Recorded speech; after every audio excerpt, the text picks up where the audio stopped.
Richard Waitus is probably the most underrated TV star from cable TV that I've ever known. I've seen him on hundreds of different programs. Rich is he's in the marketing department with Magnaflow, but he's a great guy. He's a good friend, and he's a master designer of exhaust systems. Great welder too.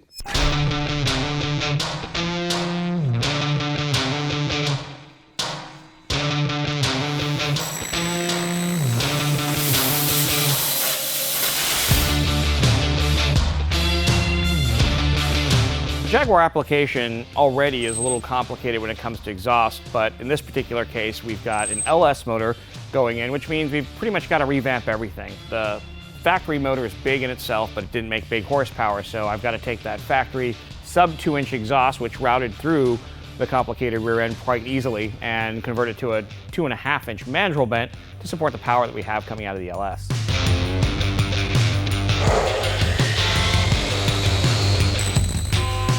The original exhaust snakes up and through the independent rear suspension system, and frankly, 2.5-inch pipe is too big to do that. So we had to come underneath the cradle, and we needed as much ground clearance as possible. He just helped design that.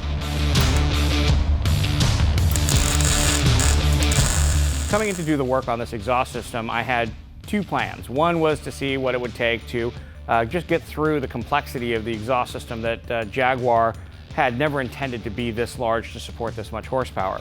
And then number two, I wanted to look good as well, because the way that the body line looks on the car and how the exhaust really isn't covered up or has a tunnel, everything's exposed. So you want to make sure that it had a proper feel to it. It looked like it was actually part of the design of the car, which increases its complexity, but at the end of the day, gives you a lot better reward in the sense when you look at the car, it looks like it's supposed to be there. It's funny because, you know, all the TV that I've done, people recognize me as the muffler guy, but they actually recognize my welding mask more, and that's the Boba Fett mask that Tom Strait built for me. And that came out of a relationship on another show where we got to work as friends again, basically doing cool things on cars. And at the end of the day, we were trading some work back and forth, and he had a concept for the mask, and I said, here you go. And it's been my favorite piece of protective gear I've ever had. And a lot of people say that belongs on a wall and it belongs to be appreciated, but at the end of the day, it's too cool not to wear.